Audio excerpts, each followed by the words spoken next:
Okay, what's going on, Trev 2323? I'm just gonna go ahead and finish this video up. I finished it up like 2 or 3 times, right? Look at perfect, matched everything. If you could see a difference here, now I was trying to get the picture here. If you could see a difference here, this is where my mistake is. It's almost not visible to the eye, but this is where I repaired right here. And at the end of my repair over here, and at the end of my repair over here, the wall goes. Oh man, am I in there? Yeah, okay. The wall goes back to a 110-year-old wall. Lines up here, and where the repair is completely smooth like a brand new wall. So this was actually just 2 coats. I just done 2 coats, and I have a big light on this where you can see it. You shut the light off right here. I mean, it's perfect. There's nothing wrong with it. So. I don't do this for a living. I don't do this for trade. As a matter of fact, you see me get bummier and bummier as the day goes on. I went to work this morning. I came back. I washed the van. I buffed out parts of the van that I actually painted myself. My son had a flat tire, so I helped him change the flat tire. It actually was just a bead. We resealed the bead. On top of that, in the middle of doing that, I was doing this with the coats. When I take this off, I did 2 coats of trim first, and then 2 coats with the roller. I left this white down here. I don't know if you can see it, because that's going to be into the cabinet, behind the cabinet. So that's why I left this white. This pipe right here, actually the one goes into the wall, has a hole in it. What I did is I actually caulked on. I'm going to let this dry a little bit more. I've done it. This was like 10 years ago. I caulked on 1.5 inches over the 1.25 inch pipe, and caulked it on and sealed it, and it held together for 10 years. But working today with everything, it kind of loosened up a little bit more. So I resealed it with 50-year caulk, which I love. I don't know the name of it, but it's like a limited lifetime guarantee. When you use it inside, it lasts forever. So if you've seen watch the video when I took out this antique faucet, I actually cut that caulk with a razor blade, and it was just still real pliable, really good. Either way, I don't even know if I'm in there again. Okay, either way, thanks for watching. That right there was just how to compound the wall, how to repair a plaster wall. There's other ways to do it. I got other videos up where there's big buckles in there, and I also got videos up on how to repair drywall. So search Trev 2323 drywall or something, you'll find that. My next step in this phase is I'm going to put the new cabinet in, so that's going to be part 3 of the video. Alright, thank you very much. I'll talk to you later. Bye-bye. Alright, what's going on? Trev 2323 here again. I'm here because I just showed how to repair. If you follow my series, this back wall right here was all messed up because I removed the hanging sink from the wall. So I just did a video on how to repair that backsplash right there. I got the bright light on right now because I got to put the sink in right now. Since the other one was hanging, I got to go ahead and pick this cabinet up. Believe it or not, we bought this really cheap from Menards on sale. Walked in there with a gallon of paint and walked out with this whole unit right here. But my problem is, since it's an older house, we have that baseboard right there. There's what's it called? Quarter round, the baseboard right there, and then the chair rail where it don't allow the seam to go all the way. Now, if you wanted to, we could push just this back all the way to the wall and silicone this down on the baseboard right here, but it don't look as nice as having this big overhang right here. So what I gotta do is I gotta line up the actual whole sink right here with the middle of the mirror, and eventually we're gonna replace the hinges and everything as a mirror. But I gotta go ahead and line it up, and believe it or not, this is what I use to measure. It's all safe, it's all good, that's good. But my wife actually came in here to measure it, so I had her draw the lines right where we needed to do the cut at. And what I wanted to show you what I'm cutting with is Performax. I know it's Performax. This is a Menards brand, but it's for a plunge cutter. All it does is vibrate, and then this way you could just cut straight into the wall. It vibrates and does a plunge cut. And what we're going to do is we're going to plunge cut the baseboard out here before I finish with all the plumbing work and everything else here. Alright, so I'll be right with you. I'm going to move the cabinet, then I'm going to start the plunge cut so you see how that goes. Okay, here's the thing right here.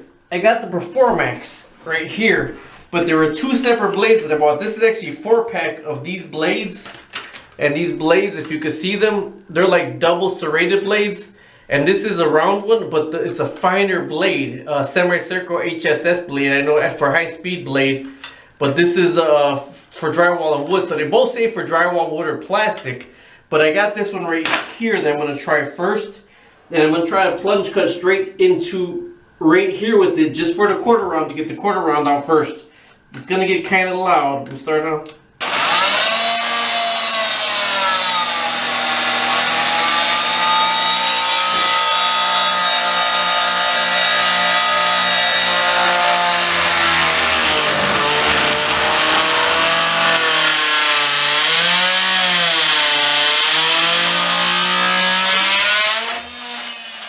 Okay, loosened up. I didn't tighten it up enough. All right, the blade actually fell off from all the vibration, and I only got it in like 2 or 3.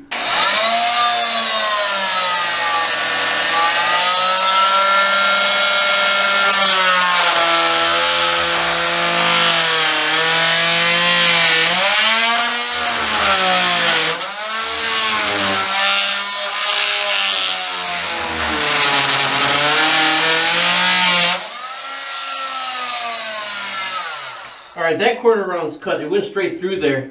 But you know what? This is years of paint and years of everything together right here. Before I take off the main baseboard, I want to get this quarter round off and this quarter round off right here, or this chair rail off. Push it to the back to see how much difference it's going to need. So this one's coming off right here, so I'm going to go ahead and cut the other side. Alright, I got both the quarter rounds to cut all the way through. The crazy thing is you have to try to get a straight line right here. And I'm not a perfectionist, so I'll try my best to get the straight line, although my wife doesn't want me to make any errors right here. If you do make an error, all you do is you paint it and you put a stream of caulk and it covers it up. You can't even tell. But I'm going to try my best to get the straight line in there. Now this quarter round is broken off, so I'm just trying to break the paint off here. And you see, once you get the paint broken off, it comes right out right there, that easy, after it's cut through right there. So I'm going to get this swept out right here. I'm going to cut the chair rail down right now, and then we're going to put it to the back to see if, make sure that's exactly where it's supposed to be. Okay, got it? It's okay. Got it? Alright, 3, 2, 1. Alright, I did the same thing with the plunge cut into the chair rail. Try to get the chair rail off the wall, but now it's glued into 2 separate places. Now the chair rail is glued in up here, not glued, but caulked in right here, and then it's on the bottom also. So I got to try to break it off of the wall right here. This part right here is actually going to be behind the sink anyways. Oh, look at that, it's pulling up right here. I don't want it to pull the paint up now. Trying to cut that off the paint so don't pull the paint up when I pull it up. You know, just years of paint.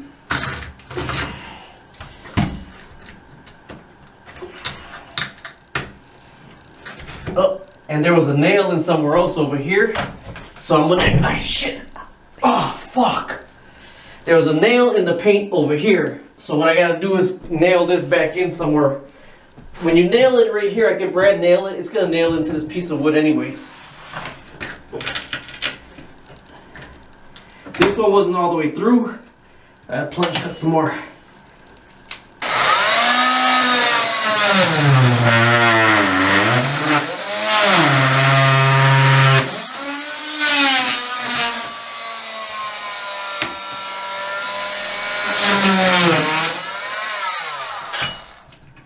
Okay, so that's off right there. And I'm going to vacuum this up really good. Then I'll slide the cabinet back in to make sure. Then I'll cut this out right here. But this right here, seeing that this is loose, all it is going to take a nail to nail it right into the wall. And probably another coat of caulk to, I don't know if you can see, can you see right there? Mm-hmm. See, because it peeled up off the wall. So you just caulk it or a little white coat of touch-up paint. And then this got to be nailed into the piece underneath here. Okay, pause. Oh yeah, there's plenty of clearance, and look at even underneath there right there. And a lot of it doesn't have to be painted. You know, I am going to still paint it a little bit, but it really doesn't have to be right now. There's the plumbing right there for the, I got to put the drain pipe in. I'm probably going to have to cut it a little bit shorter down into pipe. This right here, you can swing around. You got a lot of movement in that. Now the water lines, I was worried about those gold ones being too close to this right here where it wouldn't fit, but they're gonna fit perfect. So I gotta silicone it, drop it, and then do the water lines next. All right, thanks for keeping up with me here.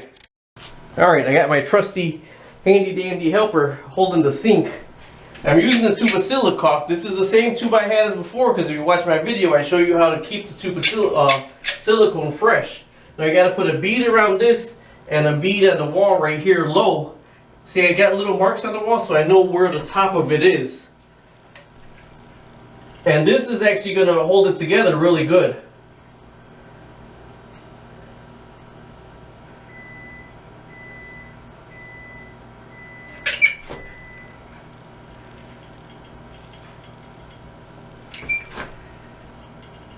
You don't want this bead too fat, because it's going to overflow on the side of it.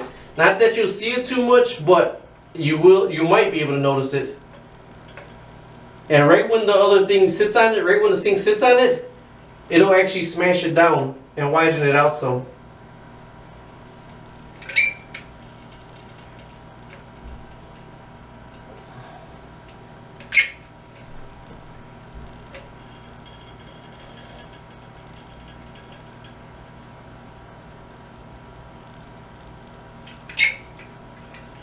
Okay, one more thing I'm going to do is lean this frontwards and put a drip right here on the wall.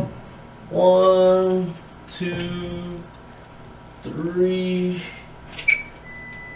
That holds that up against the wall. And then I'll put some on the wall right here. That's going to hold it to the wall.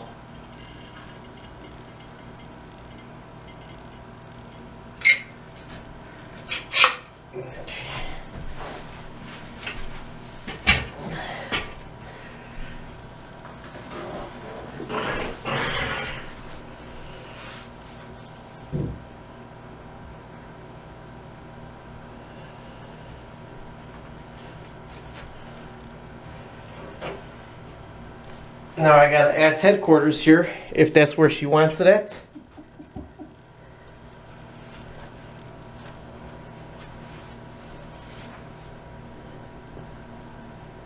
The top of what you're looking at. The top of the base? Yeah. The cabinet's in place. It's the top of the base that could slide side to side.